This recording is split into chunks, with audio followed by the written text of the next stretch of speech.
Today we are here to talk to you about SDOH, and I am very excited because we are talking about not just SDOH in general, but really how do you optimize your program around SDOH.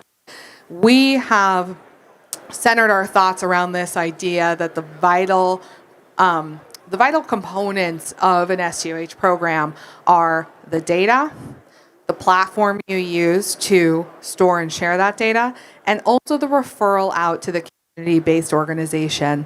Switch. Let's give it a try. All right, I'm going to try this microphone, and that one's cutting out a little bit. And also the referral out to the community-based organization so that we can really connect all of these pieces of the ecosystem for an effective SDOH program. So again, data, platform, referral. That's what we are jumping off from today.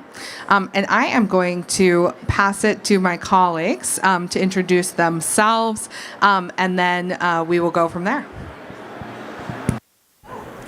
Hi, thanks for having us today. My name is Diana Zuskov. I lead the strategy team of the healthcare business at LexisNexis Risk Solutions. I'll pass it over to Art. Thanks, Diana. Yeah, thanks for having us. My name is Art Lopez. I lead sales and business development at FindHelp, and excited to share more with the group today. Fantastic, and I believe that I may have forgotten to introduce myself. My name is Avery. I am the Executive Director of Strategy and Partnerships at Health Gorilla. To begin, we are going to start with the bedrock of any SDOH program, the data. And for that, I am going to pass it to Diana.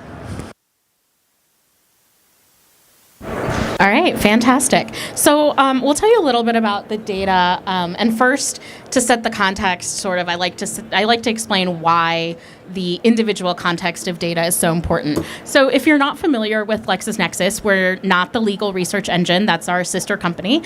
In the healthcare side, we are actually a data and analytics provider that sources about 10,000 different sources of data, but most importantly, links all of those sources down to an individual profile. And that's where there's a lot of synergies as we get into the Health Gorilla platform and our partnerships together, because it's really all about no one data set is complete. It's really about getting the most holistic picture and getting data at the individual level for all Americans. And so when we look at our health equity data, we look at these really important kind of critical tenets of social determinants of health. Everything from how far do you live from a provider to do you live in a food desert? Those are clearly based on your location. But then there are also attributes of social determinants that really vary based on your household. So do you live with others in your household? Do you have the social support that you need of family or relatives nearby? And then last but definitely not least is the individual level insights. And that's really where we believe the power of individual linking and individual profiles are so important, because you need to understand that if someone had previous legal encounters or a bankruptcy or recently moved to a new area, that's going to naturally feed into stress that impacts their social environment, their social drivers of health, their access to health. And those are components that you're never going to fully understand if you're looking at the clinical picture at a point in time only. So those are the areas where we feel like there's a whole host of attributes and profiles that we can bring together with the clinical data and the really great partnerships and referral networks that are out there to understand each individual patient journey and how they connect through the healthcare ecosystem. Thank you for that, Diana. And I think I am up next, and then I'll pass it over to Art. So we covered data. Now I'm going to talk a little bit about platform. Why is it important to bring your data into a platform like Health Gorilla? Well, really, this picture says it all. When we're looking at SDOH data, we don't want to look at it in isolation in a healthcare setting. We want to look at the clinical data. How might somebody's recent diagnoses be interacting with their home situation? We want to look at labs. We want to look at ADT data, admission, discharge, transfer, make sure that we understand where that patient is being cared for and what communities they're moving through. And then, of course, combine that with the SDOH data. So at Health Gorilla, what we do is we bring all of these data sources into a single platform, which allows you to have a really really holistic look at your patient. We're able to, for the clinical data, for example, we convert those into FHIR resources, so they're very easy to use. Our SDOH data we're getting from LexisNexis, and so we're able to surface risk scores around social drivers of health, and then we're really able to give that full picture of the patient to the care coordinators and to the providers that need it. But this really all comes together when we get to the referral piece. Thanks, Avery. So we're the, as Avery just noted, we're the referral component of this trio. So what do you do when you engage with a patient that has social needs? And that's where FindHelp comes into play. So FindHelp is a social care referral network. We provide access to over 610,000 service providers. These are nonprofits, organizations that provide free and reduced cost services across the country. About 100,000 of those service providers are what we call in-network. So these are organizations that are electronically connected, are listing their capacity, availability, are leveraging our free tools to stay connected with not only patients, but with staff that are referring these individuals. We provide access to over 1,500 programs across every single county in the country. And then from a integrations perspective, we strongly believe integrations are a big component of staff workflows. So we've invested heavily in integrating into the primary systems of records like EHRs, care management platforms, CRMs, to make it easy for staff to not only identify needs, but being able to address those through their existing workflows, not adding to those workflows. Lastly, from a customer perspective, certainly huge presence in healthcare. We work with over 220 health systems, 130 health plans, but we also serve other industries, the government space, education space, large employers, and many others. So how do we support health systems specifically? We do that in two ways. So one is through self-navigation. As we all know here in the room, oftentimes patients with these types of needs are not comfortable sharing these needs with others. There may be stigma, embarrassment, and or staff during a visit or encounter may not always have all the time to identify and address a patient's needs. So all of our customers leverage what we call a branded white label community site, extending the existing trust and brand that they have with their population, and creating an access point to the network so they can easily get connected to these programs. So here's a really common example. One of our health systems in Tennessee, on their public website, they've embedded a search widget that makes it really easy for their patients to enter their zip and begin to self-navigate. And then lastly, we also embed these community-facing sites in portals like Epic MyChart and other patient portals in which our customers use in terms of where their patients interact with their organization. Lastly, from a staff-facing perspective, we provide our customer staff with a staff experience, and that could be integrated through a platform experience in their EHR, or that could be a fully native experience. I'll quickly walk us through a really common example. So staff are typically assessing in their EHR, in the primary system of record, within the patient chart. Once they complete that assessment, they can click a link that launches their unique instance of FindHelp with a list of recommended programs related to those needs that were identified in that assessment, making it really easy for them to assess and then have a list of recommended programs. They're automatically signed in. It's automatically launched within patient context so they can easily identify a program and make a referral to that community-based organization related to that patient's needs. Once that referral is made, that referral is automatically logged under that patient's social care record so that that organization, that staff member can keep track of that referral history. The patient receives a notification that they've been referred to that program so they can easily access that program as well. And then lastly, that nonprofit on the other side is receiving that referral electronically through what we call an intake dashboard, where they receive all of the referrals from any user of FindHelp. They can see who was referred, some of their basic contact info, contact preferences. They can see who referred them, what staff from which organization, and then they can begin to reach out and provide support and services. And as they do so, they can document the outcomes of those services. And once they do so, that's automatically shared back with that customer staff member, closing the loop on that specific referral. Thank you for that, Art. So we are now going to, oh, that's not what I wanted. I actually want to go back to this first slide here, data platform referral. And I've got some questions for everybody up here, maybe even including myself, that we're going to dive into now. So let me pull up my question list. The first question that I want to ask, and this is really for all of us, is why is incorporating SDOH into healthcare organizations such a complex problem? Either of you want to start? Sure, I'll start. I mean, I think part of it is because this is really the convergence of what's historically been two different industries or two different sectors. So if you think about healthcare, it's been very focused on obviously the clinical encounter. And as much as, we've introduced concepts like Z codes and referral platforms, fundamentally, it's not historically been something that providers have been trained or have the capacity or have the systems to do, which is where I think, platforms and referral systems that integrate into their workflow are so critical. But it's not enough to just integrate it at the provider stage. We have to also be thinking about, the legal frameworks for these integrations, how you bring together reimbursement models, things like that. And so I think as those evolve, that will, hopefully make it easier. But I think the short answer to it is you're just trying to collide kind of two different worlds, similarly to how, this conference collides technology and healthcare. I think you could say a lot of the same for SDOH, connecting social needs and social care networks with clinical care.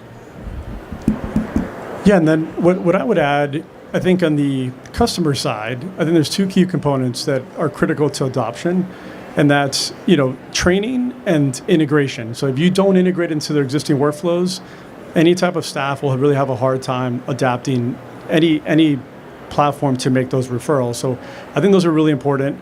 And then I think on the community level, I think one of the complex, challenges that I think organizations face is capacity building with nonprofits. Many organizations are starting to make a lot of, social care referrals to these nonprofits. So a lot of these nonprofits are overwhelmed by referrals. So how do we manage that capacity? How do we support these community-based organizations, potentially, capital investments, potentially fee-for-service arrangements with these CBO providers? Absolutely. And, I think that brings us back to how do we capture the good that's being done, create the reimbursement model, which comes back to data. And I think one of the challenges that I see is just that the sheer amount of data available for SDOH and the sheer amount of types of data that can be considered SDOH can often be overwhelming, which is why it's very important to have a data partner who's already done the organization, the platform partner who can really integrate it for you, and then the referral partner who can really direct how to use that data. So for me, this is why this is a multi-step process. It's just the sheer amount of data that we're talking about and the different types can be very overwhelming for organizations. And I love this idea of kind of colliding two industries and, figuring out how we make a more seamless community workflow. All right, my next question, Diana.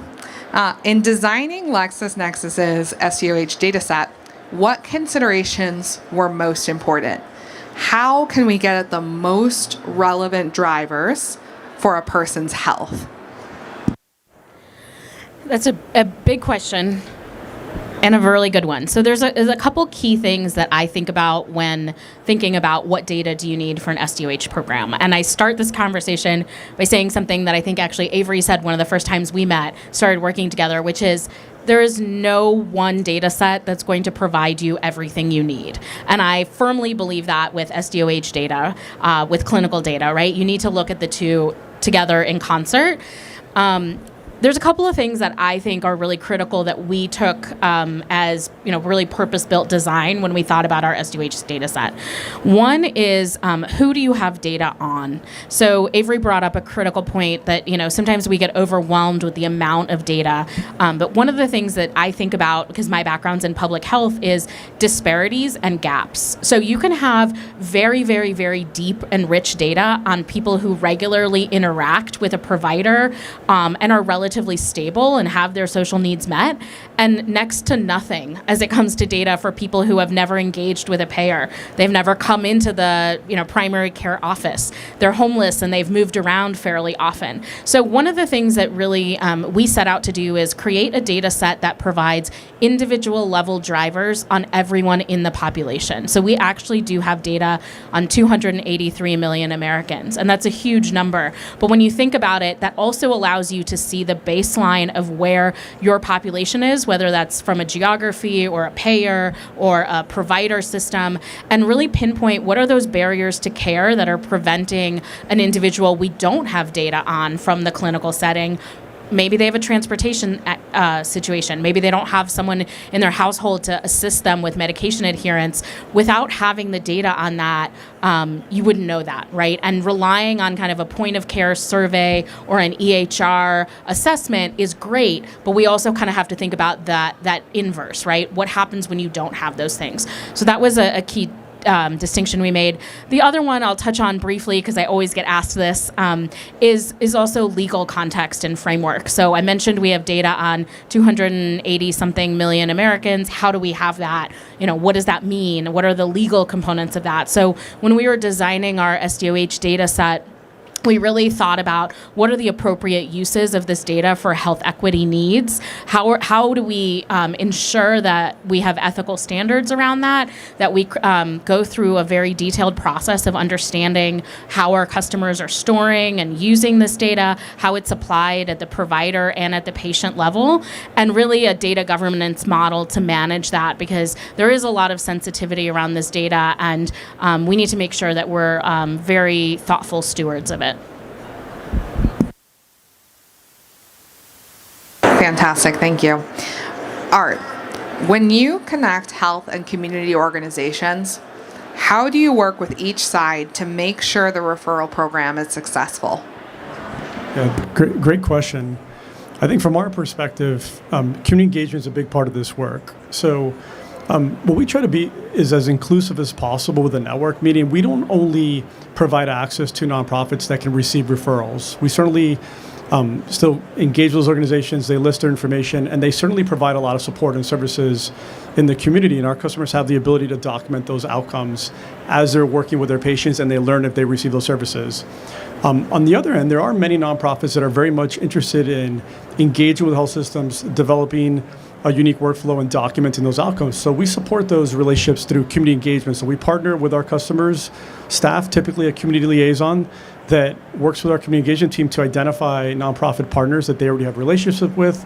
We extend existing ones and then we build new ones. So just through direct outreach and trust building, and through those relationships, we build what we call trusted networks, typically 20 to 40 nonprofits within a trusted network that are responding to referrals, documenting services rendered, and providing health systems with that data related to those closed-loop referral workflows. Thank you for that. All right, Diana, I have another question for you. With all this SDOH data, how do we prevent information overload for care coordinators and clinicians? And really what I'm trying to get at here is why the risk score model? Yeah, that's a great question. So I think a number of people have mentioned the critical piece of workflow and workflow integration.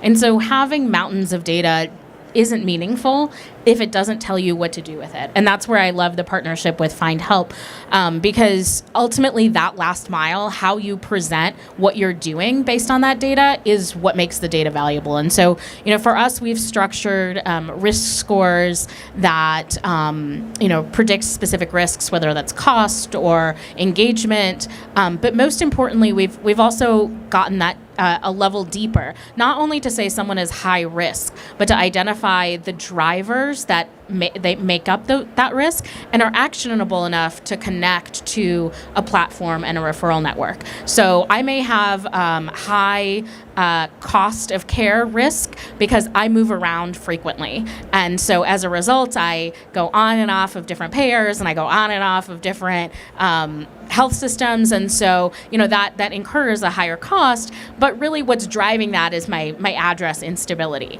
And so a provider knowing that and being able to kind of plan for that that and being able to ask me some targeted questions about that, and recommend some programs about how to utilize telehealth in between visits so that I can have that more continuous experience, is making that data more actionable. And that's perhaps maybe not the best example, but there's certainly those other, ways to connect into gaps in care, whether that's access to a specific community resource, access to social service programs, et cetera. Thank you. Art, I have one more question for you, and then I have a question for the larger group. So how far have we come in the past decade in understanding the community-based organization impact on health, and how far do we still have to go? Yeah, that's a great question. I think it's a loaded question as well, but high level, I think we're still in the early phases, the early innings of really, understanding the impact. I think customers that we've seen really start studying that data and starting to see some early signs of success have invested in integrating these workflows across all settings, inpatient, outpatient, discharge planning, ER, home health, you name it, starting with screening, starting with implementing a referral platform that can address those needs. In parallel, investing in those community partnerships to partner with nonprofits and really document those outcomes, often developing, as we talked about earlier, those incentivized networks or fee-for-service arrangements to really provide the support and services that their patients need. But I think our customers have seen early signs of success with preventing ER visits, readmission reductions, but we're still in the early phases. They're certainly mashing that up, that social care referral outcomes with clinical data, claims data, and so forth. But again, still in the early innings, I would like to say. Yeah. Thank you for that. All right, this question is for all of us, including myself, including the audience. How do we turn health equity from a buzzword into reality? Anyone want to start? I will start.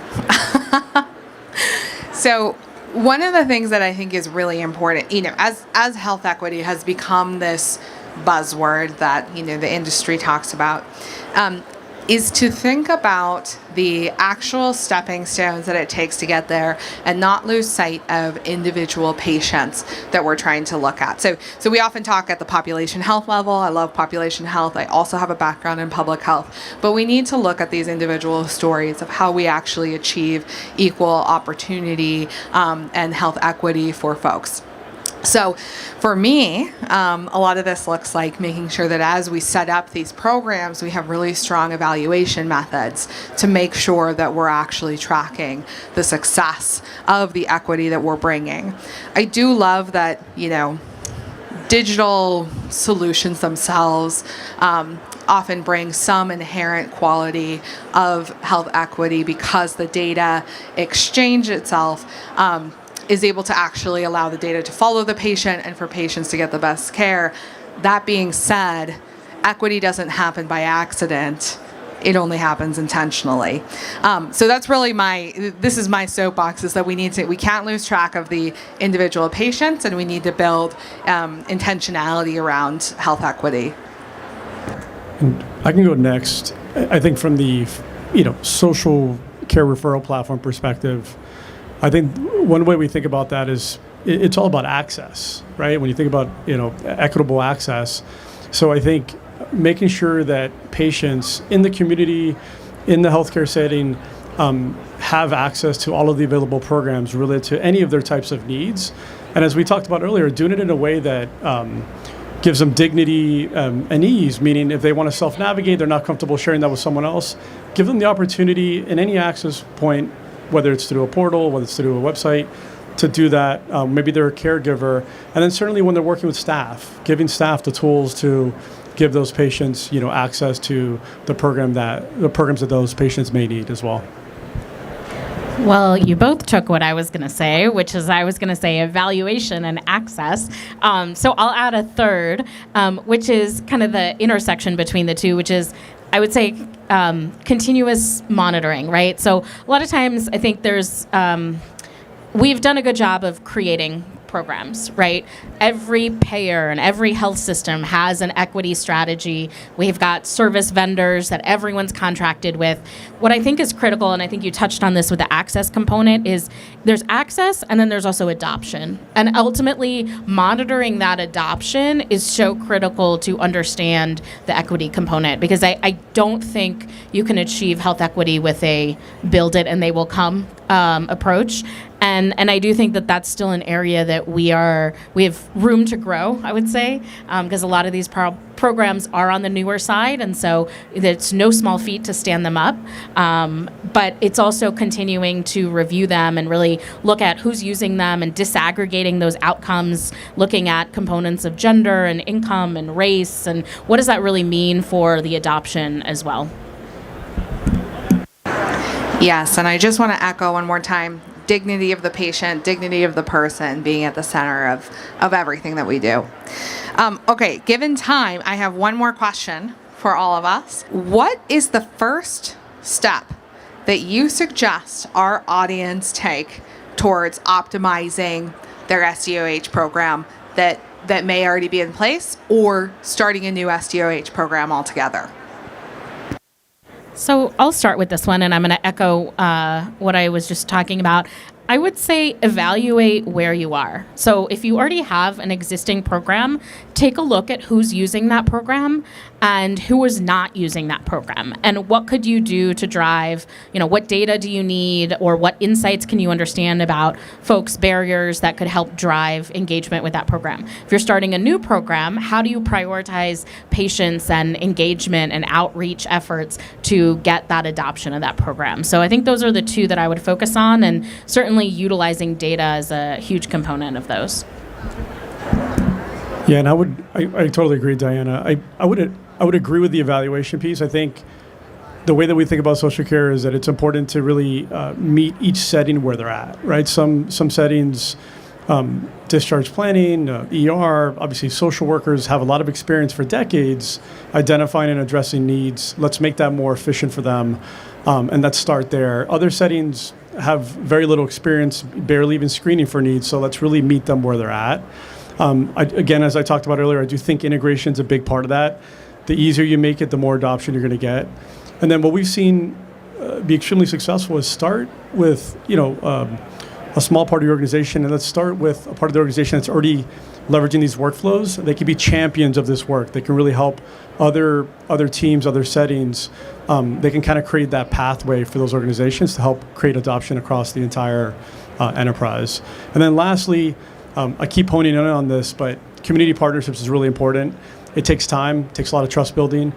Doing that in parallel, we believe is paramount as well.